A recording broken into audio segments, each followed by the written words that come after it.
मेरा नाम मारिया है और मैं इस्लामाबाद से ताल्लुक़ रखती हूँ।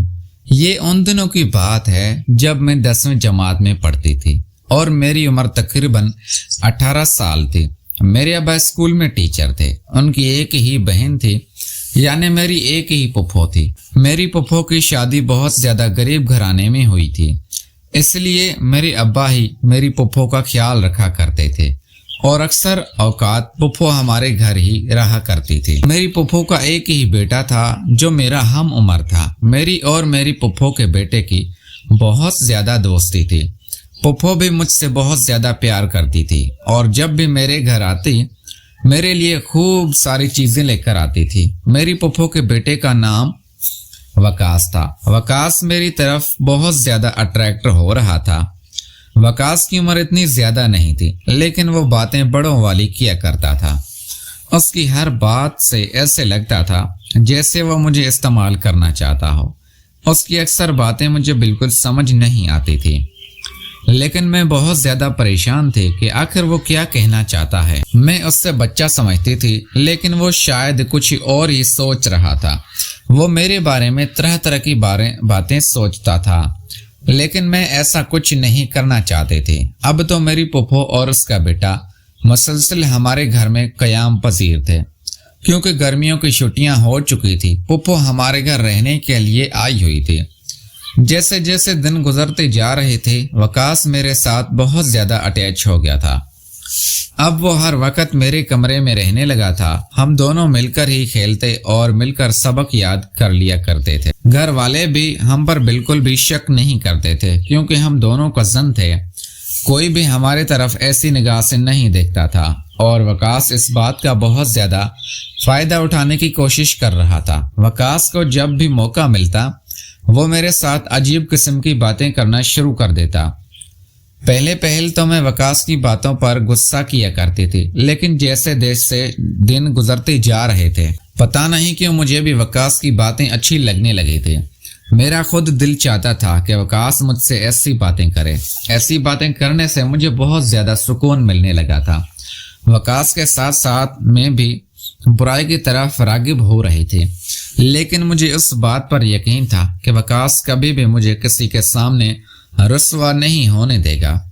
दिन जैसे गुजरते रहे, फिर एक रोज़ वकास मुझसे कहने लगा कि मैं तुमसे ताल्लुक़ बनाना चाहता हूँ।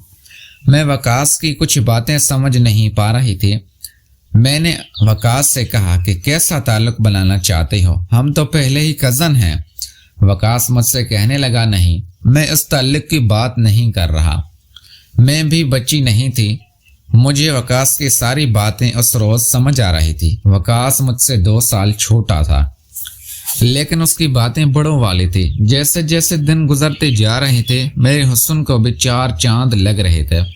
मैं पहले से बहुत ज़्यादा खूबसूरत लग रही थी। वकास भी मेरी खूबसूरती पर फिदा हो रहा था और मेरा आशिक हो गया था। वो हर वक्त मुझे हासिल करने की जिद में लगा रहता था। जब भी वकास मुझे देखता, वो मुझे देखता ही रह जाता। उसकी हालत से ऐसे लगता जैसे वो मेरे साथ ज़रूर कोई खेल खेलेगा। वो मेरी तरफ बहुत अजीब सी नज़रों से देखता था। वकास का ऐसे देखना मुझे बहुत ज़्यादा खौफज़दा कर रहा था। उसकी नीयत मुझे बिल्कुल अच्छी नहीं लग रही थी और मुझे उस बात का बहुत ज़्यादा डर था कि अगर ये बात फुफ्फो और अबू तक पहुंच गई तो वो मेरा बहुत ज़्यादा बुरा हाल कर देंगे। वैसे भी वकास मुझसे 2 साल छोटा था और मेरा ये फ़र्ज़ बनता था कि मैं उसे समझाऊं कि ये काम ठीक नहीं है। 1-2 मरतबा मैंने वकास को प्यार से समझाने की बहुत ज़्यादा कोशिश की, लेकिन वकास अपनी ज़िद पर ही कायम था। वह मुझसे कहने लगा कि मैं तुम्हें हर कीमत पर हासिल करके रहूँगा। पहले तो मुझे ऐसा लगा जैसे वकास मुझसे मोहब्बत करता है, लेकिन वो मोहब्बत नहीं, कुछ और चाहता था और ये बात मुझे अच्छी तरह समझ आ चुकी थी, क्योंकि मोहब्बत करने वाले ऐसे बिल्कुल नहीं होते। इस बात का अंदाज़ा मुझे उस रोज़ हुआ जब वो मेरे हुस्न की बार बार तारीफ करने लगा और कहने लगा, इतनी सी उम्र में तुम बहुत मोटी लग रही हो। हालांकि मैं बिल्कुल भी मोटी नहीं थी। वकास की ये बात भी मुझे अच्छी तरह से समझ आ गई थी कि वो मुझसे क्या कहना चाहता था। मेरे लाख मना करने के बावजूद वकास अपनी जिद पर कायम था। वह सिर्फ मौके की तलाश में था। फिर एक रोज़ ऐसे ही हुआ کہ میرے ابو اور میری پھپھو بازار چلے گئے۔ ہم دونوں گھر میں اکیلے تھے۔ وکاس کو جب یہ بات پتہ چلی تو وہ میرے کمرے میں آ گیا۔ اس وقت میں بیڈ پر بیٹھی کتابیں پڑھ رہی تھی۔ وکاس میرے کمرے میں آیا اور مجھ سے کہنے لگا، آؤ آج مل کر کچھ دیکھتے ہیں۔ وہ اپنا لیپ ٹاپ بھی اپنے ساتھ لے کر آیا تھا۔ میں وکاس کی بات مان گئی اور ہم دونوں ایک مووی دیکھنے لگے۔ وکاس میرے بالکل ساتھ بیٹھا ہوا تھا۔ اس کی نظریں مووی پر نہیں بلکہ مجھ پر تھی۔ لیپ ٹاپ کی طرف کم اور میری طرف زیادہ دیکھ رہا تھا۔ وہ میری طرف دیکھ کر بہت زیادہ ہنس رہا تھا۔ پھر اچانک وکاس نے لیپ ٹاپ بند کر دیا اور مجھ سے کہنے لگا، کیا تم میرا ساتھ دو گی؟ میں نے وکاس سے پوچھا کہ تم کس ساتھ کی بات کر رہے ہو؟ وکاس مجھ سے کہنے لگا، بس تم میری یہ بات کسی کو مت بتانا۔ میں نے وکاس سے کہا کہ پہلے تم مجھے وہ بات بتاؤ۔ وکاس مجھ سے کہنے لگا، تمہیں خود پتہ چل جائے گا، بس تم وعدہ کرو کہ یہ بات کسی کو نہیں بتاؤ گے۔ اس روز میں نے حامی بھر لی کہ ٹھیک ہے، میں یہ بات کسی کو نہیں بتاؤں گی۔ وکاس نے میرا ہاتھ پکڑا اور میرے حسن کی تعریف پھر سے شروع کر دی۔ پھر وکاس مجھ سے کہنے لگا، میں تمہاری دیکھنا چاہتا ہوں۔ میں نے وکاس کو جب کہا کہ میرے پاس تو کوئی پرندہ نہیں ہے تو وہ میری طرف دیکھ کر ہنسنے لگا۔ پھر وکاس مجھ سے کہنے لگا، کیا تم اپنی کچھ دیر کے لیے میرے حوالے کر سکتی ہو؟ میں نے وکاس سے کہا، مجھے تمہاری کوئی بات سمجھ نہیں آ رہی۔ میرے پاس ایسی کوئی چیز نہیں ہے جو میں تمہیں دے سکوں۔ اس کے بعد جو کچھ وکاس نے کہا وہ سن کر میرے پیروں تلے سے زمین نکل گئی۔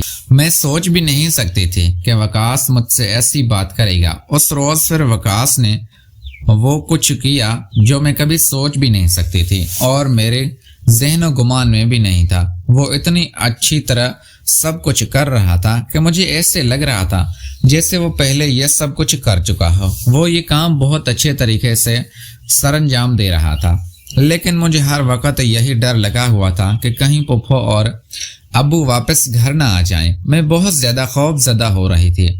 حالانکہ ابھی وکاس کی عمر تقریباً 14 سال تھی، لیکن پھر بھی اس سے کوئی ڈر نہیں تھا۔